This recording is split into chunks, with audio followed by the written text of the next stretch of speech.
Gila, misi besar keuangan di dunia sedang digodok aliansi BRICS untuk melawan kekuatan si paman Sam, bre. Misi ini bernama de-dolarisasi. Untuk melakukan misi ini, banyak banget negara-negara berkembang yang ngantri pen gabung BRICS untuk lepas dari cengkraman dolarnya Amerika Serikat ini.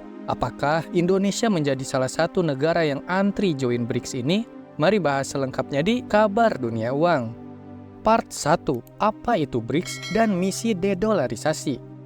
BRICS ini adalah aliansi 5 negara, bre. Singkatan dari Brazil, Rusia, India, China, dan South Africa atau Afrika Selatan. BRICS ini direncanakan bakal ngelaksanain KTT ke-16 di Kazan, Rusia pada 22-24 Oktober 2024 nanti. Di pertemuan ini, mereka akan menggodok misi penghapusan dolar Amerika Serikat atau disebut de-dolarisasi untuk transaksi internasional mereka. Selain itu, mereka juga bermisi untuk menguatkan mata uang masing-masing negara anggotanya. Dan yang paling penting adalah mereka mau buat mata uang khusus BRICS, bre. Gila, gimana kabar dolar Amerika Serikat nantinya? Kenapa ini disebut misi besar? Lu perlu tahu kalau wilayah BRICS ini dihuni 43% penduduk bumi, hampir setengahnya, bre. Dimana menurut Bank of America, gabungan produk domestik bruto atau PDB anggota BRICS ini bahkan setara 33,6%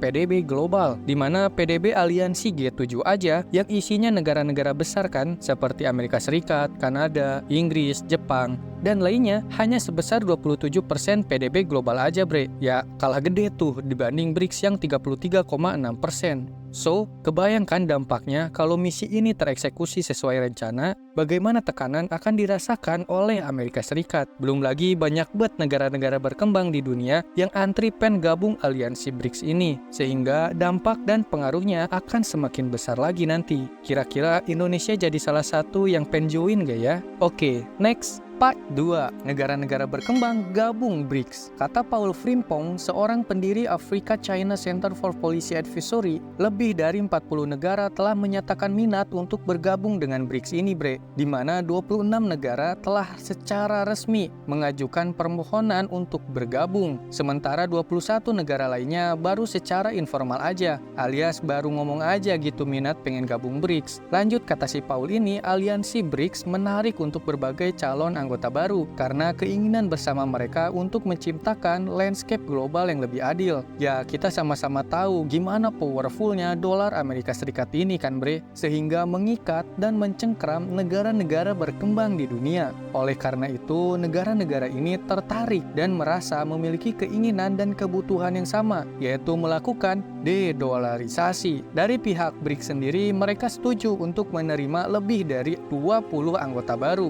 Jadi terbuka lebar tuh kesempatan untuk negara-negara berkembang di dunia untuk bergabung dengan aliansi yang memiliki stigma internasional sebagai aliansi anti barat ini. Dimana ketika aliansi ini semakin besar, bre, maka dampak dan pengaruhnya dari setiap kebijakan yang mereka lakukan, termasuk de-dolarisasi ini, akan semakin kuat pula. Presiden Indonesia, Pak Joko Widodo, pernah nih menjadi salah satu tamu undangan dalam acara KTT sebelumnya, yaitu ke-15 BRICS di Johannesburg, Afrika Selatan, Agustus tahun lalu, di mana dalam pertemuan itu Indonesia ini digadang-gadang menjadi calon kuat anggota baru BRICS, bre, bareng sama Arab Saudi dan Argentina. Bahkan Presiden Brazil nih, Luiz Inácio Lula da Silva, secara khusus mendukung keanggotaan Indonesia di BRICS. Ya, nggak ngedukung gimana, Indonesia tahun itu lagi jadi sorotan internasional, bre, mengingat gimana peran-peran presidensinya di acara G20 2022 dan ASEAN 2023. Ini akan jadi simbiosis mutualisme, di mana beberapa pakar menjabarkan kalau Indonesia join BRICS, nantinya Indonesia akan memperluas pasar non-tradisional mereka baik ke Afrika maupun Amerika Latin. Begitu pula BRICS, dengan adanya Indonesia sebagai negara dengan ekonomi terbesar di Asia Tenggara akan semakin menekan aliansi tandingannya, yaitu aliansi G7.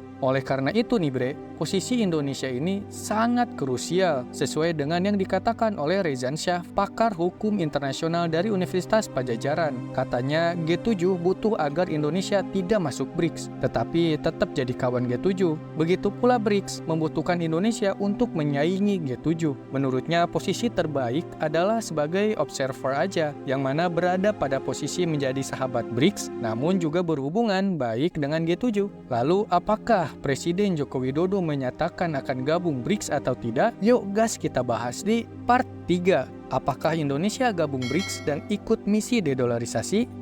Jawabannya, walaupun Indonesia pernah dapat undangan untuk ikut KTT BRICS dan BRICS sendiri seakan membuka pintu lebar untuk Indonesia jika ingin join, tapi nyatanya pemerintah melalui Presiden Joko Widodo belum memutuskan untuk bergabung dengan BRICS nih bre. Alasannya pemerintah harus mempertimbangkan dan memperhitungkannya lebih dulu dan lebih lanjut. Ya, dengan pernyataan ini bisa dikatakan kalau Indonesia menunda untuk gabung BRICS nih bre. Hal ini senada dengan pernyataan yang dibilang oleh Presiden Joko Widodo. Kita ingin mengkaji terlebih dahulu, mengkalkulasi terlebih dahulu, kita tidak ingin tergesa-gesa, kata Pak Jokowi tuh dalam keterangan pers Presiden tahun lalu. Gimana pendapat lu bre? Apakah keputusannya sudah tepat? Secara jika kita amati lebih dalam, BRICS ini secara tidak langsung memberikan panggung bagi anggotanya untuk melawan pihak barat nih, yang dipimpin oleh Amerika Serikat, di mana sentimen anti barat ini ya bertolak belakang atau berlawanan dengan prinsip-prinsip kebijakan luar negeri kita, yaitu bebas aktif kan. Ditambah Indonesia juga jangan lupa adalah salah satu negara pionir gerakan non-blok. Jadi negara kita tuh benar-benar mengedepankan prinsip gak ikut campur urusan persaingan antar negara besar. Apalagi negara-negara yang lagi rebutan pengaruh di dunia bre. Indonesia mah slow lah fokus ke perdamaian dunia dan pembangunan global gitu.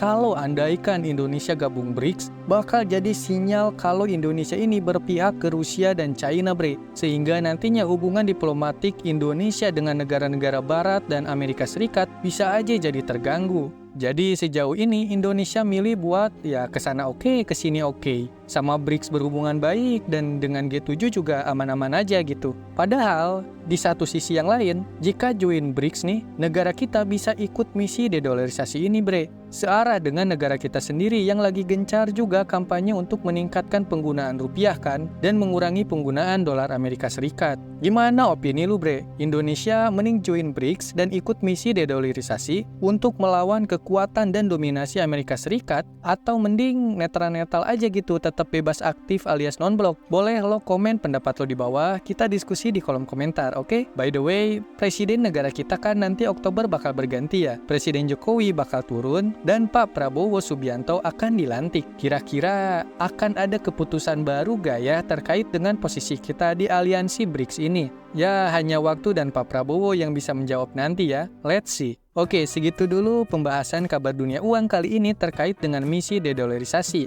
yang sedang dimatangkan oleh BRICS dan bagaimana posisi negara kita Indonesia. Boleh subscribe bre jika konten kabar keuangan kayak gini bermanfaat buat lu pada. Like juga kalau lu suka dan jangan lupa kunjungi playlist channel ini. Lengkap, ada kabar keuangan terkini, ada fakta-fakta tentang keuangan di dunia, dan lu juga bisa belajar keuangan dengan playlist mengenal dunia uang. Oke, mari mengenal keuangan lebih baik lagi bersama Dunia Uang. Ciao.